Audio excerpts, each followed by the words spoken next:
আসসালামু আলাইকুম। প্রিয় দর্শক, অন্য মঞ্চের আলোচনায় আপনাদের সকলকে আমন্ত্রণ জানাচ্ছি। আলাইকুম।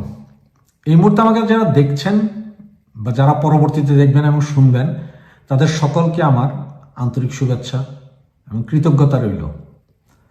আজকে এই মুহূর্তে আমি যে কারণে ভিডিওটা করছি সেটা হচ্ছে আমি একটা গোপন সংবাদ পাওয়ার কারণে আমি চিন্তা করলাম যে আমার আওয়ামী পরিবারের যেসব ভাই বোনরা আছেন তারা সহ আমার সাবস্ক্রাইবার সবাইকে জানিয়ে দেওয়া উচিত যে কি হতে চলেছে আগামী 10 দিনের ভেতরে, এই 10 দিনে।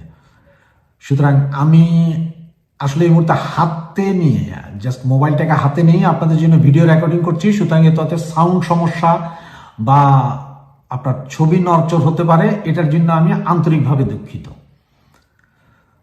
দেখুন, মূল ঘটনা যেটা সেটা হচ্ছে আপনারা সকলেই জানেন, পেপার পত্রিকা সহ ফেসবুকের সব জায়গায় এসেছে যে আগামী 11 দিন সারা বাংলাদেশে পুলিশের বিশেষ অভিযান হচ্ছে আইন শৃঙ্খলা পরিস্থিতিকে কন্ট্রোলে রাখার জন্য।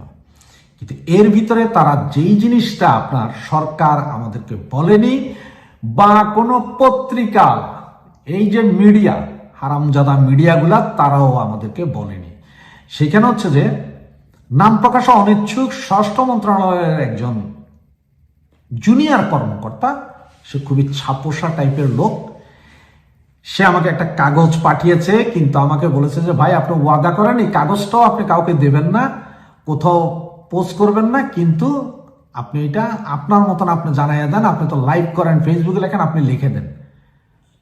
যার কারণে তার হয়তো ক্ষতি হবে, শেষও হয়তো আরো 10-12 জনের ক্ষতি হয়ে যেতে পারে, সেই কারণে আমি এই কাগজটা দিচ্ছি না। কারণ হচ্ছে যে এই কাগজটা দিলে মাত্র সবাই বুঝে যাবে যে এই কাগজ কোত্থেকে কিভাবে কি আসছে। এটা হচ্ছে যে এনএসআই এর একটা গোয়েন্দা রিপোর্ট গেছে আপনার স্বরাষ্ট্র মন্ত্রণালয়ের জননিরাপত্তা শাখায়। সেইখানে বলা হয়েছে যে আগামী 5 থেকে 8 তারিখ, 5 অথবা 8 তারিখ, তার মানে 4 তারিখ সন্ধ্যার পর থেকে 8 তারিখ সন্ধ্যার আগ পর্যন্ত যে কোনো মুহূর্তে শেখ হাসিনা বাংলাদেশে ঢুকতে পারেন।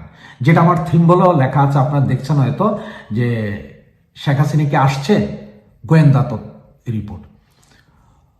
এবং সেই রিপোর্টে আরো বলা আছে যে এইটা 4 তারিখ মাগরিবের পরে থেকে যে কোনো মুহূর্তে আসতে পারেন, এবং এটা উনি আসলে ব্যাপক গন্ডগোল হবে। সারা দেশে আওয়ামী লীগ, ছাত্রলীগ, যুবলীগের ছেলেপেলেরা এরা রাস্তায় নেমে পড়বে, আনন্দ উল্লাস করবে, মারামারি করবে, অনেক কিছু, মানে যার পর নেই ওদের যেমন ইচ্ছা তেমন লেখা হয়েছে যে এইভাবে শেখ হাসিনা আসতে পারে, যে 8 তারিখের ভেতরে, 5 তারিখ মাগরিবের পর থেকে যে কোনো মুহূর্তে, মানে 8 তারিখ পর্যন্ত। সুতরাং গোয়েন্দারা যেই বিষয়টা সরকারকে বলছে যে এখনই যদি এই আওয়ামী ছাত্রলীগের লোকজনকে ধরা না যায় বা ওদের যদি একটা প্রেসারের ভিতরে না রাখা যায় তাহলে একটা মেসাকার হবে।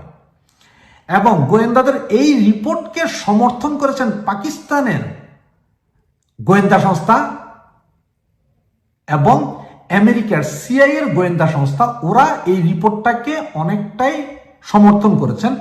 সিআইএ এর এশিয়ান যে প্রতিনিধি আছে, গোয়েন্দা সংস্থা আছে প্রধান, সে নাকি বলেছে রিপোর্টটার 99% কারেক্ট, এবং পাকিস্তানি গোয়েন্দা সংস্থা আইএস যেটা বলেছে যে 100% এটা কারেক্ট, যে শেখ হাসিনা 5 তারিখ থেকে 8 তারিখের ভেতরে আসছে। কারণ 5 তারিখে উনি দেশ ছেড়েছিল, হয়তো 4 তারিখ মাগরিবের নামাজের পরে এসে ঢুকে একটা ঘটনা ঘটাই দিতে পারে। আর না হলে যেহেতু 8 তারিখে ডাক্তার ইউনূস ক্ষমতায় এসেছিল, 8 তারিখে উনি এসে বসতে পারে। এটা শোনার পরেই সরাসরি আজকে সকালে 11টার ভেতরে স্বরাষ্ট্র মন্ত্রণালয়ে 4 সদস্যের একটা কমিটি করা হয়েছে, যেটা সারা বাংলাদেশে দিকে চোখ রাখছে। যে প্রতিটা থানাকে নির্দেশ দেওয়া হয়েছে যেখানে পাওয়া যায় আওয়ামী লীগ, ছাত্রলীগ, যুবলীগ, স্বেচ্ছাসেবক লীগের নেতা কর্মী, বাম সংগঠনের নেতা কর্মী পর্যন্ত যারে যেখানে পাওয়া যায় সেখানেই অ্যারেস্ট করতে হবে। মামলা আছে, মামলা নাই, কি আছে কি নাই সেটা না, অ্যারেস্ট করতেই হবে। এবং এরই ভিতরে জামাত ইসলাম তাদের সূরা কমিটির মিটিংয়ে আসরের নামাজের পর তাদের সূরা কমিটির নাকি একটা গোপন মিটিং হয়েছে, যেখান থেকে সারা বাংলাদেশের সমস্ত শিবির, জামাত শিবিরের নেতাকর্মীদেরকে বলে দিয়েছে যে যেখানে যে এলাকায় এই আওয়ামী সমর্থিত আওয়ামী পরিবারের কাউকে বা এই বামের কাউকে যদি দেখো, তোমরা সাথে সাথে নিজেরা না ধরলেও থানা পুলিশকে ঘেরাও করে খবর দিয়ে দিবা। ইনফরমেশন দেওয়ার জন্য থানা পুলিশকে থানা পুলিশকে বলা হয়েছে যে আগামী 4 তারিখের ভেতরে যত পারে তত উঠাই নিতে হবে সারা বাংলাদেশ থেকে আওয়ামী সমর্থন। সুতরাং আপনাদের কাছে একটা অনুরোধ, প্লিজ আগামী কিছুদিন আপনারা ধুমধাম 8-10 জন নিয়ে মিছিল করার দরকার নেই, কারণ আপনি যে এলাকায় মিছিল করবেন ওই এলাকার উপর কিয়ামত নামবে। আপনি 20 জন নিয়ে মিছিল করবেন, 300 জন ধরা পড়বে। হোটেল, ঢাকা শহরের যতগুলো হোটেল আছে, ঢাকা সহ আশপাশের যত হোটেল আছে সস্তা দামি থেকে উচ্চ দামি সবগুলোতে রেড হবে, এবং সেটা আজকে রাতের থেকেই হবে। এগুলো সবগুলোতে রেড হবে। তার মানে কেউ যদি মনে করেন যে আমরা ঢাকা যেয়ে হোটেলে থাকবো, তাও না, একটু সরে যান। কারণ আর আমি আপনাদের একটা অনুরোধ, শেখ হাসিনা যদি আসে, শেখ হাসিনা আসলে 24 ঘন্টা আগে আমরা জেনে যাবো, এবং এই 24 ঘন্টার ভিতরে মেসাকার করে আমরা পৌঁছে যেতে পারবো ঢাকা শহর, কোনো সমস্যা হবে না। সুতরাং এইসব হাইপ বা ওদের কথায় এই মুহূর্তে কেউ ঢাকার দিকে রওনা হবেন না। সুতরাং এটাই ছিল এনএসআই এর গোয়েন্দা রিপোর্টে, এটাই ছিল যে আমরা আওয়ামী লীগ, ছাত্রলীগ, যুবলীগ যারা করি বা আওয়ামী লীগ সমর্থন যারা করি, তারা আমরা আস্তে আস্তে সবাই হয়তো ঢাকার দিকে রওনা হচ্ছি। কারণ শেখ হাসিনা 4 তারিখ মাগরিবের পর থেকে 8 তারিখের ভেতরে যে কোনো মুহূর্তে ঢাকাতে পদার্পণ করবেন। সেটা বিমানও হতে পারে বা সেটা সরাসরি রাস্তায় হতে পারে, কোনটা সেটা জানি না। চিঠিতেও এরকম কিছু যে আসতে পারেন বলেছেন, এবং সেটাকে আপনার পাকিস্তান এবং ইউএস এর গোয়েন্দা সংস্থা কনফার্ম করেছে আমাদের এনএসআই ডিপার্টমেন্টকে। সুতরাং প্লিজ একটু সাবধান থাকুন, চোখ কান খোলা রাখুন। যদি শেখ হাসিনা আসে 5 ঘন্টার ভেতর আমরা ঢাকায় পৌঁছবো ইনশাল্লাহ। আসসালামু আলাইকুম রহমতুল্লাহি ওয়া বারাকাতুহু। সবারই দর্শক, আন্তর্জাতিক ম্যাগাজিন টাইম এবং টাইম ম্যাগাজিন রূপেই সারা দুনিয়াতে মশহুর, এবং সারা পৃথিবীর ক্ষমতার পালাবদল, কোনো একটি দেশে মার্কিন স্বার্থ এবং কোনো একটি দেশে মার্কিন ডিপ স্টেট পলিসির যে বাস্তবায়ন, মার্কিন সরকারের দৃষ্টিভঙ্গি কেমন হবে তা বোঝার জন্য টাইম ম্যাগাজিন যদি কোনো একটি দেশ সম্পর্কে, কোনো একটি নেতার সম্পর্কে কোনো প্রতিবেদন প্রকাশ করে, তার মাধ্যমে আমরা স্পষ্ট বুঝতে পারি। তো সেই দিক থেকে টাইম ম্যাগাজিনে জনাব তারেক রহমান সাহেবের একটি সাক্ষাৎকার প্রকাশিত হয়েছে, এবং এই সাক্ষাৎকারের পর সারা বাংলাদেশে তোলপাড় চলছে। এবং এখন আমাদের দেশে যা হয়, প্রায় সব মিডিয়াতেই তারেক বন্দনা তুঙ্গে, সব মিডিয়াতেই জামাত বন্দনা তুঙ্গে, আর সবাই শেখ হাসিনাকে ফ্যাসিবাদী বানানোর জন্য যে উল্লম্ফন সেটা করে গেছে। আর এই যে নতজানু পররাষ্ট্রনীতি, নতজানু রাষ্ট্রনীতি, নতজানু রাজনীতি এবং একই সঙ্গে নতজানু সাংবাদিকতার কারণে আমরা কেউ বাস্তব অবস্থা বুঝতে পারছি না। এবং এক্ষেত্রেও তারেক রহমান সাহেব এবং তার আশেপাশে যারা লোকজন রয়েছেন, তাদের জন্য টাইম ম্যাগাজিনের এই যে সাক্ষাৎকারটি, এই সাক্ষাৎকারটি রীতিমতো বুমেরাং হতে বসেছে। এবং আমি এটার চুলচেরা নিরপেক্ষ বিশ্লেষণ করার চেষ্টা করব, যেটা আমি বুঝেছি। এই কারণে করব যে বিএনপির মতো একটি সম্ভাবনাময় দল, যার সঙ্গে আমার জীবনের একটা বিরাট অংশ জড়িত, এই বিএনপিতে যোগদান করার জন্যে আমার ব্যবসা গেছে, বাণিজ্য গেছে, বাড়িঘর গেছে, সামাজিকভাবে রাজনৈতিকভাবে যে ক্ষয়ক্ষতির সম্মুখীন হয়েছি। কাজে বিএনপির কোনো পদ পদবি দরকার নেই, কিন্তু বিএনপি ভালো করুক। এবং বিএনপি যদি ভালো করে, তাহলেই এই যে আমার আওয়ামী লীগ দ্বারা যে আমি ক্ষতিগ্রস্ত হয়েছি, সেটা কিছুটা হলে শান্তি পাবো। কিন্তু বিএনপি যদি ফেল করে, তাহলে তো আমার সব কুল গেল, একুলো গেল, ওকুলো গেল। এই জন্য আসলে বিএনপির পদ পদবিতে থাকলে, বিএনপির মন্ত্রী এমপি হলে, এই কথাগুলো আমি এখন যা বলছি এটা আমার জন্য বলা শোভনীয় ছিল না, বলতে পারতাম না। ফলে এই যে যখন একটা সম্ভাবনা তৈরি হলো নির্বাচন করার, বিএনপির পক্ষ থেকে সম্ভাব্য সব রকমই প্রস্তাব দেওয়া হয়েছিল। যেখানে আমি চাইবো সেখানে হয়তো নির্বাচন আমি করতে পারতাম, ফরিদপুরে করতে পারতাম, ঢাকা শহরে করতে পারতাম, গলাচিপাতে করতে পারতাম। কিন্তু আমার কাছে মনে হয়েছে যে না, আসলে আমি আমার যে জায়গা আছি সেই জায়গায় থেকে কথাবার্তা বলাটাই আমার কাছে নিরাপদ মনে হয়েছে। তো এই যে আজকে যে কথাটি বলবো সেটা হলো টাইম ম্যাগাজিনে জনাব তারেক রহমান সাহেবের এই সাক্ষাৎকারটি দেওয়াটা এই মুহূর্তে ঠিক হয়নি। কেন ঠিক হয়নি? প্রথম কারণ হলো যে নির্বাচনের আর মাত্র অল্প কয়েকদিন। তো তিনি নিশ্চিত বিজয়ী হবেন, নিশ্চিত প্রধানমন্ত্রী হবেন, এই লক্ষ্য নিয়েই কিন্তু বিএনপি এগোচ্ছে। আর এই তার নির্বাচনে জয়লাভ করা, ভোট পাওয়া, এই কাজের জন্য এই মুহূর্তে আল জাজিরাতে সাক্ষাৎকার, বিবিসিতে সাক্ষাৎকার কিংবা টাইম ম্যাগাজিনে কোনো সাক্ষাৎকার দরকার নেই। এগুলো এক। তো যখনই আপনি অপ্রয়োজনীয়, যেটা আপনার দরকার নাই, সেরকম কোনো কাজ আপনি করতে যাবেন, এটা আপনার জন্য বিষ হয়ে দেখা দেবে, এবং এই ক্ষেত্রে তাই হয়েছে। টাইম ম্যাগাজিনের সঙ্গে যখন তার সাক্ষাৎকারটি হলো, আমি নিশ্চিত যে তার আশেপাশে যারা ছিলেন তারা যে কোনো কারণে সাম্প্রতিক সময় সজীব ওয়াজেদ জয় যে ইন্টারন্যাশনাল ম্যাগাজিনগুলোতে বক্তব্য দিয়েছেন, ফটাফট করে ইংরেজিতে কথা বলে তিনি ওয়াশিংটন পোস্টে সাক্ষাৎকার দিয়েছেন, আল জাজিরাতে সাক্ষাৎকার দিয়েছেন, এগুলো বিএনপির অনেকের মনে ঈর্ষা তৈরি করেছে। তাদের মনে হয়েছে যে তাদের নেতা ইংরেজি বলতে পারেন, এবং টাইম ম্যাগাজিনের মতো একটা গুরুত্বপূর্ণ বলে ভুল হবে, পৃথিবীর 1 নম্বর ইন্টারন্যাশনাল ম্যাগাজিন, সেই ম্যাগাজিনে তার নেতার সাক্ষাৎকার ছাপা হলে তার পাশে যে অন্য কোনো পত্রপত্রিকায় স্থান পাবে না বলে এই সাক্ষাৎকারের জন্য তার উন্মুখ হয়েছিলেন। কিন্তু এই সাক্ষাৎকারটা নেওয়ার সময়টিতে যে ঘটনাগুলো ঘটানো হয়েছে সেটা হলো, এখানে 3000 শব্দের যে প্রতিবেদন প্রকাশ করা হয়েছে, অসংখ্য ভালো ভালো কথা বলা হয়েছে, কিন্তু সেই ভালো কথাগুলো আসছে না, সামনে আসছে না। অর্থাৎ আমাদের যে নিয়ন্ত্রিত মিডিয়া, তারা শুধুমাত্র সেই ভালো কথাগুলি প্রচার করছে, আর সেই ভালো কথাগুলো যারা শুনছেন তারা আসলে তারেক রহমান সাহেব সম্পর্কে কোনো ভালো কথা তাদের শোনার দরকার নেই, তারা আনকন্ডিশনালি তাকে সাপোর্ট করেন। কিন্তু সমস্যা হচ্ছে এই ভালো কথাগুলো প্রকাশ করতে গিয়ে কতগুলো খারাপ কথা সামনে চলে এসছে।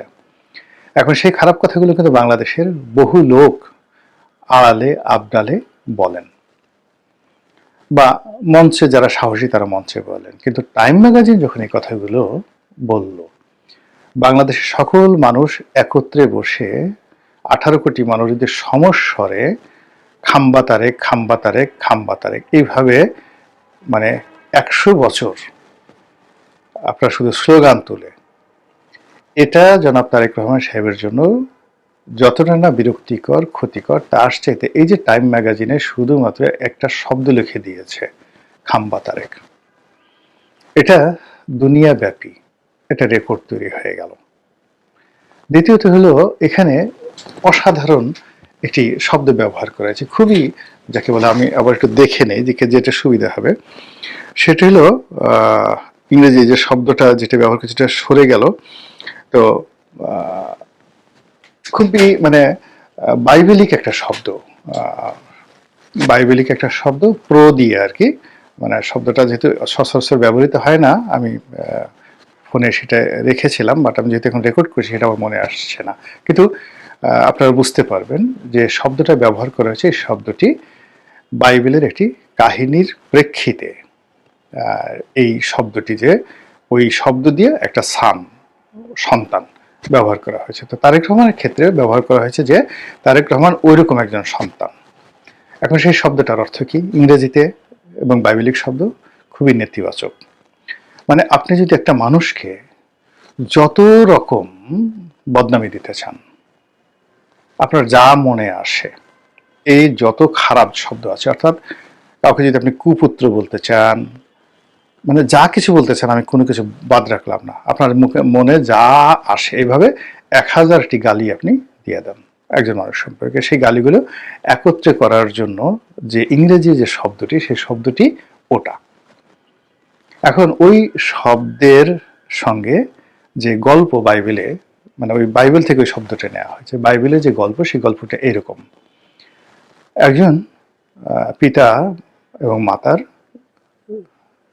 দুটো সন্তান ছিল।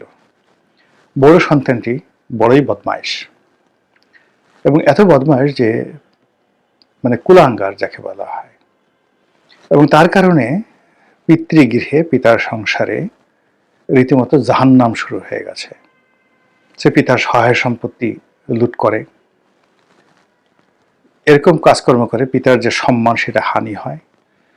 এরপরে আশেপাশ থেকে সে আরো চাঁদাবাজি করে, টাকা কালেকশন করে, জোর জবরদস্তি করে, এবং সেই সকল দায় দায়িত্ব তার পিতামাতার উপর ওঠে। এবং একটা সময় সে একেবারে তার পিতাকে ফতুর বানিয়ে দিয়ে চলে যায় অন্যদেশে। এরপর সে চলে যাওয়ার পরে তার পিতামাতা ভীষণ রকম দুর্ভোগ দুর্দশায় পড়ে। একসময় পিতা মারা যায়, তার সেই ভাই, একমাত্র ভাই মারা যায়। মারা যাওয়ার পরে সে আবার ফিরে আসার পরে সে যখন এই অবস্থা দেখে তখন তার খুব অনুশোচনা হয় যে আমি কি করেছি, আমার কারণে আমার ভাই মারা গেল, আমার কারণে আমার বাবা মারা গেল।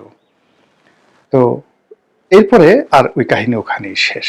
অনুতপ্ত পুত্র, তার সঙ্গে সঙ্গে ওই যে শব্দটা বললাম, তো ওই পুত্রের যে অনুতাপ, সেই অনুতাপ হলো তার অতীত সকল কুকর্মের জন্য।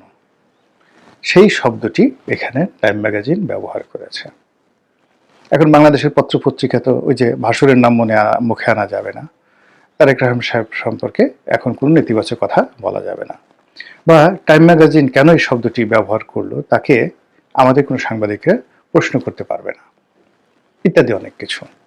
কিন্তু এর ফলে কি হলো, মার্কিন যুক্তরাষ্ট্রের যত পলিটিক্যাল চ্যানেল রয়েছে,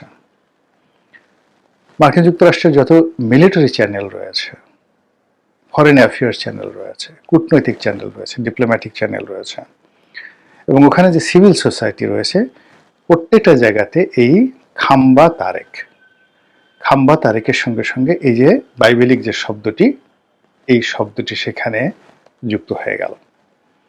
যুক্ত হওয়ার ফলে কি হলো, জনাব তারেক রহমান সাহেবের এই যে সামনে ক্ষমতা গ্রহণ, সেই ক্ষমতা গ্রহণের ক্ষেত্রে আমেরিকার সমস্ত নীতিটা তার বিপরীতে কাজ করবে। এই অল্প যে 10 দিন আছে, সেই 10 দিন মার্কিন যুক্তরাষ্ট্র তার সকল শক্তি বিএনপি এবং তারেক রহমান সাহেবের বিরুদ্ধে ব্যবহার করবে, এটা লিখে রাখেন, আমি যতটুকু জানি। কেন করবে? প্রথমত হলো যে 2001 থেকে 2006 সাল পর্যন্ত আমেরিকার সঙ্গে বিএনপির যে সম্পর্ক, এটা তলানিতে পৌঁছে গিয়েছিল, এবং ওই সময়টাতে মার্কিন যুক্তরাষ্ট্রের যিনি রাষ্ট্রদূত ছিলেন বাংলাদেশে, তিনি জনাব তারেক রহমান সাহেব সম্পর্কে যে প্রতিবেদন পাঠিয়েছিলেন, সেই প্রতিবেদন খুবই জঘন্য একটা প্রতিবেদন তিনি পাঠিয়েছিলেন, এবং ওই সম্পর্ককে কেন্দ্র করে এখনো পর্যন্ত আমেরিকার সাথে কিন্তু বিএনপির এবং তারেক রহমান সাহেবের সম্পর্ক গ্রিন চ্যানেলে আসেনি। মার্কিন রাষ্ট্রদূত বিএনপির নেতাদের সাথে বসেছেন, তারপরে ঘন ঘন কথাবার্তা বলেছেন, সেটা তাদের স্বার্থে, শেখ হাসিনাকে অপদস্থ করার জন্য। কিন্তু বিনিময়ে তারা জামাতকে আনবেন, দরকার হলে এনসিপিকে আনবেন, ইউনুসকে রেখে দেবেন, কিন্তু তারেক রহমান সাহেবের সঙ্গে তাদের একটা যোগাযোগ হবে, এইরকম যে গ্রিন সিগন্যাল, সেই গ্রিন সিগন্যালের পর্যায়ে এখনো পর্যন্ত আমেরিকা আসেনি। তো এখন আমেরিকা সবসময় করে কি, যারা ক্ষমতায় আসে, ক্ষমতা আসার পর তাদের সঙ্গে একটা নেগোসিয়েশন করে, কিন্তু যাদেরকে তারা নেতিবাচক মনে করে তাদেরকে ক্ষমতায় তারা সাধারণত আসতে দেয় না। এখন যে তারেক জোয়ার বাংলাদেশে চলছিল, এবং তারেক জ্বর এবং ঝড়ে সারা বাংলাদেশ যেভাবে কাঁপছে, এতে করে মার্কিন যুক্তরাষ্ট্রে আসলে কিছুই করার ছিল না। বিএনপি ক্ষমতায় আসলে তারেক রহমান সাহেব এবং বিএনপির সঙ্গে তারা একটা সুসম্পর্ক স্থাপনের জন্য চেষ্টা চালাতেন, এবং ওই সুযোগে একজন পরিবর্তিত তারেক রহমান সাহেব যতটা স্বাচ্ছন্দ্যে তিনি আমেরিকার সঙ্গে ডিল করতে পারতেন, এখন তার জন্য সেটা ডিল করা খুবই একটা কঠিন বিষয় হয়ে পড়বে। এই গেল এক। 2 নম্বর হলো যে এই যে টাইম ম্যাগাজিন, সেই টাইম ম্যাগাজিনকে দিয়ে কখনো আমেরিকান সরকার একটা তাদের অফার ছেড়ে দেয়, বা তাদের বিরক্তি বা তাদের যে সিদ্ধান্ত সেগুলো বিশ্ববাসীকে জানিয়ে দেয়। আবার কখনো টাইম ম্যাগাজিন সরকারকে, অর্থাৎ মার্কিন সরকারকে কোনো একটা বিষয় বোঝানোর জন্য তারা একটা প্রতিবেদন তৈরি করে তারা মার্কিন সরকারের উপর একটা চাপ তৈরি করে। এখন এই যে তারেক রহমান সম্পর্কে যে কথাগুলো তারা বলেছে তিনি উত্তরাধিকার সূত্রে এই পদে এসেছেন, এবং তাকে একজন পলিটিশিয়ান হিসেবে, রাজনীতিবিদ হিসেবে টাইম ম্যাগাজিন এখানে কোনো স্বীকৃতি দেয়নি। তার উইল ফোর্স, তার ডিজায়ার, তার পরিকল্পনার কথা তারা প্রকাশ করেছে, এটা তারেক রহমান সাহেবের একান্ত ব্যক্তিগত। কিন্তু যখন তারেক রহমান সাহেবকে তারা আইডেন্টিফাই করেছে তার পিতার পুত্র হিসেবে, আইডেন্টিফাই করেছে তার মায়ের পুত্র হিসেবে, আইডেন্টিফাই করেছে তার অতীত কর্মকাণ্ড, ঘুষ, দুর্নীতি ইত্যাদি কর্মের যে তিনি যে পেট্রন ছিলেন, শুধু পেট্রন না, মাস্টার মাইন্ড ছিলেন, এই জিনিসগুলো তারা বুঝিয়ে দিয়েছে। ফলে আমেরিকার যে কোম্পানিগুলো বা রাষ্ট্র তাদের সাথে, বাংলাদেশের সাথে যে ব্যবসা বাণিজ্য করবে, ব্যবসা বাণিজ্য করতে গিয়েই তাকে ব্রেনের মধ্যে আনতে হবে যে এই সরকার যদি ক্ষমতায় থাকে, বিএনপি সরকার, তাহলে সর্বোচ্চ স্তরে তাকে একটা কমিশন দিতে হবে, তাকে ঘুষ দিতে হবে, দুর্নীতি দিতে হবে, দুর্নীতির সঙ্গে তাকে জড়াতে হবে। তো এই যে বিষয়গুলোর মধ্যে একটা গোজামিল তৈরি হয়ে গেল, এই গোজামিল থেকে বিএনপি এবং তারেক রহমান সাহেবকে কেন তার আশেপাশে যারা লোকজন রয়েছেন, এই সাধারণ একটা বিষয় কেন তারা তাকে এই মুহূর্তে নিরাপত্তা দিতে পারলেন না? তার নিরাপত্তা কি বুলেট প্রুফ গাড়িতে? তার নিরাপত্তা কি বুলেট প্রুফ বাসে? তার নিরাপত্তা কি মানে যাকে বলা হয় এখন যে সমস্ত কর্মকাণ্ড করা হচ্ছে বা তার ক্ষমতা গ্রহণ, ক্ষমতা আরোহণ, প্রধানমন্ত্রী হওয়া, এগুলোর জন্য কি কি নিয়ামকগুলো দরকার, সেগুলো ওনার আশেপাশের লোকজন যে ঠিকমতো চালাতে পারছেন না, করতে পারছেন না, এই অল্প সময়ের মধ্যে যে দৃশ্যগুলো দেখা যাচ্ছে বা যে কথাগুলো শোনা যাচ্ছে, যে বিষয়গুলো সামনে চলে এসেছে, তাতে করে আপনি তালি দিতে পারবেন, প্রচুর তালি দিতে পারবেন, আপনি আবেগপ্রবণ হতে পারবেন, হাহা করতে পারবেন যে হায় হায়, এর চেয়ে বড় নেতা আর হয় নাকি, এত সাধারণ পোশাক, নিজের হাতে প্লেন থেকে হাত দিয়ে সুটকেস নামান, এর চেয়ে মহানুভবতা হয় নাকি। মানে এই জিনিসগুলো প্রয়োজন নেই। আমি দেশের প্রধানমন্ত্রী হব, আমাকে কেন সুটকেস হাতে করে নামাতে হবে? আমি নিজে যেখানে একটা বুলেট প্রুফ গাড়িতে চড়ে বেড়াচ্ছি, সেখানে আমার একটা ভালো শার্ট থাকতেই পারে, হাতে একটা ভালো ঘড়ি থাকতে পারে, আমার জুতা কেন ছেঁড়া জুতা হবে? অনেকগুলো বিষয় আছে, ছোটখাটো বিষয়গুলো নিয়ে দেখা তারেক রহমান সাহেবকে বড় বানানোর চেষ্টা করানো হচ্ছে, কিন্তু যেগুলো সব বুমেরাং হয়ে যাচ্ছে। সবাই বলছে এগুলো অভিনয়, কিন্তু এই জিনিসগুলো যদি তিনি প্রধানমন্ত্রী হওয়ার পরে করার চেষ্টা করতেন, তখন ভিন্ন একটা প্রেক্ষিত তৈরি হতো। 2 নম্বর হলো যে ধরুন তার প্রধান লিগেসি তার বাবা, তো তার বাবার যে লিগেসি, সেই লিগেসির জন্য তিনি কিন্তু তার জীবদ্দশায় কখনই সম্মানিত বা ওইভাবে রিগার্ডেড ছিলেন না। তার প্রতি মানুষের সহানুভূতি বেড়েছে তার মৃত্যুর পরে, এবং তার মৃত্যুর পরে জিয়াউর রহমান সাহেবকে যারা তুলে ধরেছেন, এদেশের কবিয়াল, সাহিত্যিক, গায়ক, তারপরে গায়িকা, তাদের সঙ্গীত শিল্পে সংস্কৃতি থেকে জিয়াউর রহমানকে তুলে ধরেছেন তার মৃত্যুর পরে। 2 নম্বর হলো যে ওখানে জিয়াউর রহমান সাহেবের সঙ্গে ফজলে লোহানীর মতো একজন মেধাবী সাংবাদিকের পরিচয় ছিল, এবং একটা মাত্র বাংলাদেশ টেলিভিশনের ছোট্ট একটা সাক্ষাৎকার জিয়াউর রহমানের মৃত্যুর পরে, তারেক রহমান সাক্ষাৎকার আছে, কোকোর সাক্ষাৎকার আছে, ওই যে ছিঁড়া গেঞ্জি ভাঙ্গা সুটকেসের যে কাহিনী তিনি বর্ণনা করেছিলেন, যেটি জিয়াউর রহমানের সততার উপর একটা বিরাট ছিল পড়েছে। একইভাবে বেগম জিয়াকে তার সম্মান পাওয়ার জন্য জেলে যেতে হয়েছে, জেল থেকে বের হতে হয়েছে, নিঃসঙ্গভাবে অসুস্থ হাসপাতালে বছর পর বছর কাটাতে হয়েছে, এবং সর্বশেষে মারা যাওয়ার পরে এই যে জনগণের সহানুভূতি, সম্মান জানাজার মাধ্যমে ফুটে উঠেছে। ফলে তারেক রহমান সাহেবের যে অতীতের যে বদনামগুলো কিংবা বর্তমানের যে কর্মকাণ্ড, যেগুলোকে তিনি বা তার যারা লোকজন রয়েছেন তারা মানে বিশাল করে প্রচার করতে চান, এটা শুধুমাত্র উনি যদি প্রধানমন্ত্রী হয়ে যান তখনও মানুষ গ্রহণ করবে না। গ্রহণ করবে এমন একটা সময়, যে সময়টা ওই যে অতীতে তার বাবার জন্য প্রযোজ্য হয়েছে, তার মায়ের জন্য প্রযোজ্য হয়েছে, এছাড়া এই লিগেছি হয় না। শেখ হাসিনা কি সর্বোচ্চ চেষ্টা করেননি? কিন্তু হয়নি, এই জিনিসগুলো হয়নি। কাজে যতই সাক্ষাৎকার দেন, যতই মঞ্চে নানা রকম দৃশ্য দেখান, এতে লাভ হবে না। মানুষের মনে সহানুভূতি জাগ্রত হওয়ার কতগুলো ক্ষণ আছে, সময় আছে। I have a plan. তো আই হ্যাভ এ প্ল্যান, এটা ওই মার্টিন লুথার কিং জুনিয়রের সেই বক্তব্য যে আই হ্যাভ এ ড্রিম, এটা অন্য কারণে বললে হবে না, কখনই হবে না, এলোমেলো হয়ে যাবে। মার্টিন লুথার কিংকে মানে যে কারণে দেখেন মানে তাকে মরতে হয়েছে, তো তিনি তো মরার আগে এই কথা বলেছেন, কেউ কিন্তু এটি নিয়ে কেয়ারই করেনি। কিন্তু যেই তিনি মরে গেলেন, আই হ্যাভ এ ড্রিম, সেটা একটা ইতিহাস হয়ে গেল। আবার দেখেন নেলসন ম্যান্ডেলা, তিনি যতদিন ক্ষমতায় ছিলেন সবাই তাকে গালাগালি করছে, কিন্তু যেই মুহূর্তে তিনি 5 বছর পর ক্ষমতা থেকে সরে দাঁড়ালেন, সঙ্গে সঙ্গে তাকে সারা পৃথিবী মাথায় করে নাচা শুরু করে দিল। তো কাজেই লিগেসি অর্জন করা কিন্তু এত সহজ বিষয় নয়। আশা করি বিএনপি যারা কর্তা ব্যক্তি, যে ভুল হয়ে গেছে সেই ভুল যেন পুনরায় না হয় সেই ব্যাপারে তারা সতর্ক থাকবেন।